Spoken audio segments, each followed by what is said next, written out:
טוב חברים, ליאן מוכן, אח שלנו, מוכן למלחמה, בעזרת השם ינצח.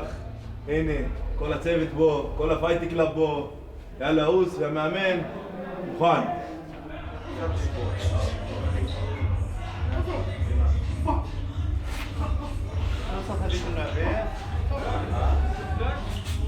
הנה, זה הבחור שבגללו בתכלס התחלתי אגרוף. באמת? היינו אמורים לעשות קרב אני ואתה, ואז הלכתי לשפר קצת את הידיים ומשם נשארתי באגרוף. אז אתה אשם בכל החרא הזה.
אימון שחרור אחרון לפני שהולכים לקבל מכות.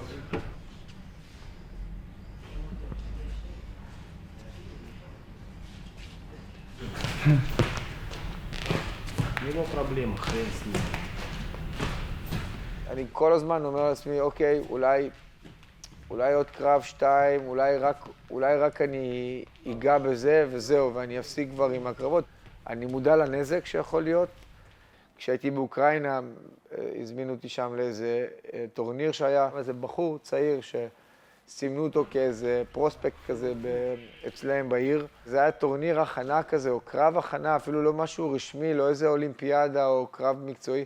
הוא קיבל נוקאוט ממישהו שם, ונהיה צמח. אתה רואה בחור צעיר, בן 20 וקצת, יושב שורה ראשונה בטורניר אגרוף, לא, אני בספק אם הוא בכלל מבין איפה הוא יושב ומה הוא רואה, ואתה מסתכל על זה ואתה אומר, וואלה, לא בא לי להיות ככה.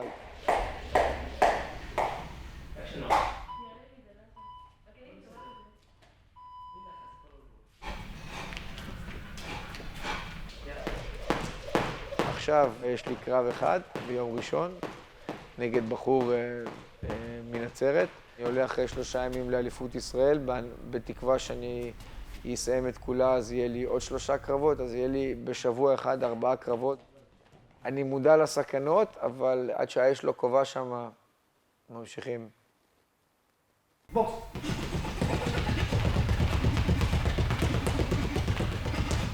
סטופ!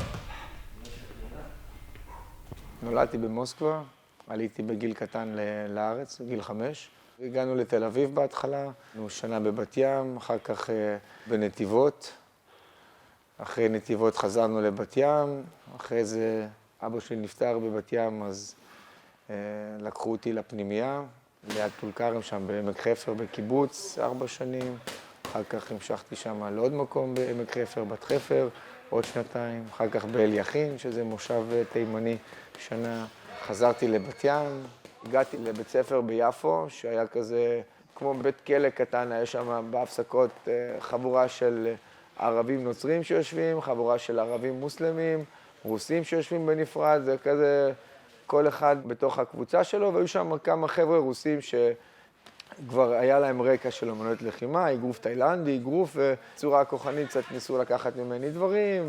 ראיתי שהיה בבת ים אז איזה מועדון אגרוף תאילנדי, היה שם איזה בחור אחד, סשה. אני זוכר ששיעור ראשון עוד לא ידעתי מה זה לואו-קיק, פשוט שם לי לואו-קיק בלי מגן שוק ברגל, בקושי יכלתי ללכת אחרי האימון. אמרתי, וואלה, יום אחד הוא יקבל ממני מכות. סבלתי איזה 2-3. זו הייתה המטרה הראשונה שלי, לעמוד איתו שווה בשווה. אני כבר הצלחתי, והצלחתי לעשות את זה עם עוד כמה אנשים.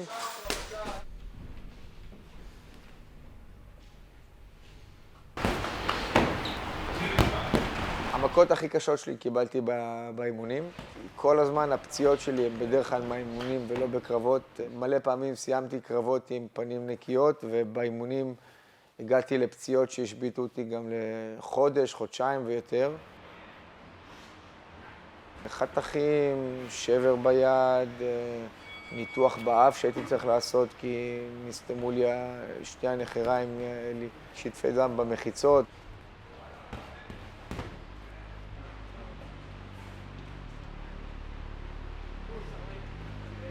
גם כשאתה מרגיש שאתה ברצפה, אוקיי, ואתה חוטף מכות מהחיים, כאלה מכות שאתה אומר לעצמך, טוב, אני בסוג של נוקאוט עכשיו, אני כבר כנראה לא אקום מפה. אני אומר לעצמי, לא, תמיד אפשר לקום ולהמשיך להילחם על הדברים שאתה רוצה, ולא לוותר עד השנייה האחרונה, כי גם אם זה דקה 90 אפשר להפוך את הדברים.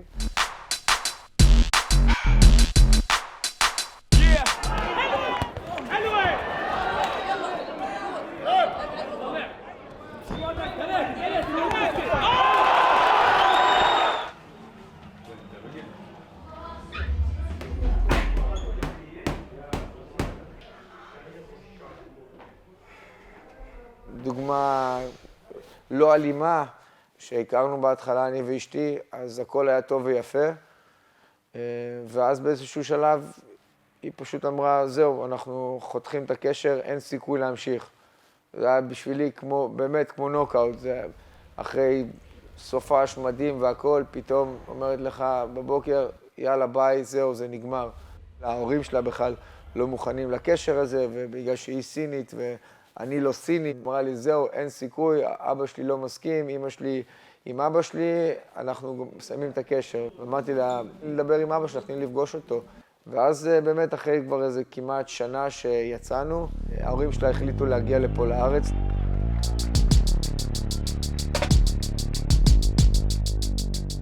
ואז הוא באמת הזמין אותי לחדר שלהם במלון, זה היה השיחה אולי הכי מלחיצה שהייתה לי בחיים.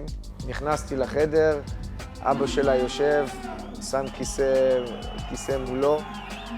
אני צריך להסתכל לו בפנים, בעיניים, לדבר איתו באנגלית שהוא לא מבין מילה באנגלית. אשתי מתרגמת לו בסינית, והוא מדבר איתי בסינית, ואשתי מתרגמת לי את זה לאנגלית, וככה ניהלנו איזו שיחה כמעט שעתיים. הזעתי שם יותר ממה שהזעתי נראה לי בכל קרב בחיים שלי. והוא שאל אותי כל מיני שאלות. מסתבר שאבא שלה הוא מעריץ גדול של אגרוף. בהתחלה פחדנו שהוא יחשוב שאני איזה בבון שהולך מכות וכנראה ירביץ לאשתו, והוא השתכנע ממני בצורה אחרת. הוא נורא שמח שאני עושה אגרוף, ואחרי שעתיים ככה שישבנו במלון, הוא אמר לי, אוקיי, לחץ לי את היד, אמר לי, סין פתוחה בשבילך. משם כבר אחר כך אני ואשתי התחתנו, הבאנו ילדה, אחר כך נסענו עם הילדה כבר לכל המשפחה שלה בסין.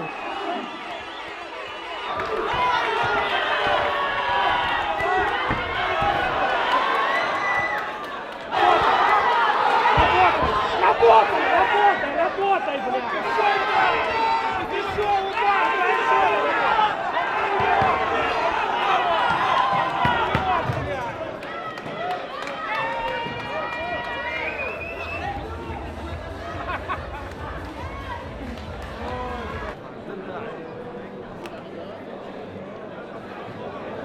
المباراة انتهت بنتيجة 3-1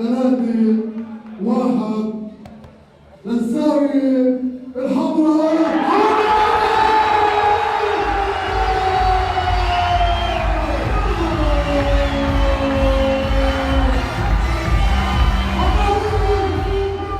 אני לא יודעים להגיד את דעתי לגבי השיפוט, זה פחות מעניין, באתי הבאתי עבודה, עד חמת נתן לי פייט, יגידו ניצח, יגידו אני ניצחתי, פחות משנה לי. נהניתי, אתם נהניתם, שיהיה שבוע טוב.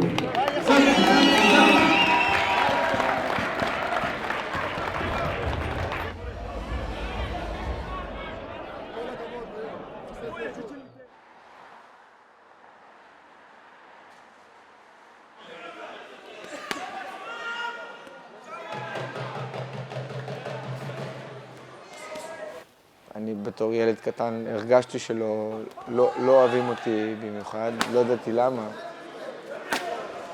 אמא שלי שלחה אותי עם סנדוויצ'ים, נקניק ושוקו לבית ספר, מבחינתה זה בסדר, עוד אפילו לא ידענו מה זה כל הסיפור של הכשרות, ואז פשוט ילדים היו רואים את זה בבית ספר, מדברים אחד עם השני, ומהר מאוד זה התחיל להגיע למכות.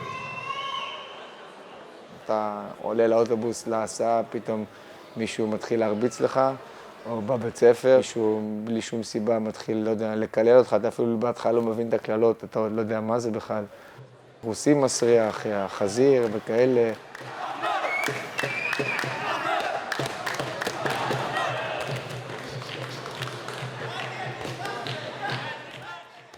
מבחינת משפחה, לפחות מהצד של המשפחה שלי, זה היה טעות פטאלית כאילו להגיע לפה. שם אז אבא שלי היה מאוד מסודר, היה רופא די מוערך. החלטה גרועה של אבא שלי, שהוא הצליח לשכנע את אמא שלי גם להביא את כולנו לפה לארץ לתקופה שהוא רצה לעבוד פה, השאירה אותנו פה. אחרי שאבא שלי הבין שכבר כל החלום שהוא חשב שיהיה פה לא התגשם, הוא כבר היה מאוחר, הוא נכנס לדיכאון, ואחרי שנתיים בערך, 2-3 שהיינו פה, הוא נפטר. בסוף יצא מה שיצא. כבר להתחרט על זה אי אפשר, מאוחר מדי, ולבכות על מה שהיה יכול להיות, אין טעם, כי לא יודע מה יכול להיות.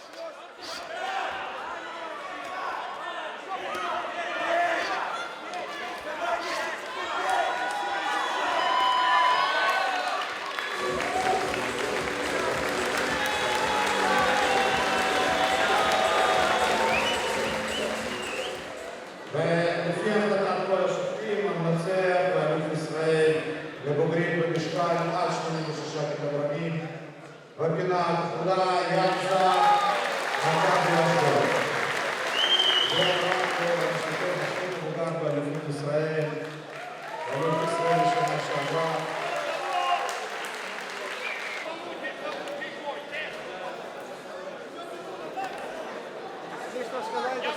בפינה האדומה, דניאל רוס,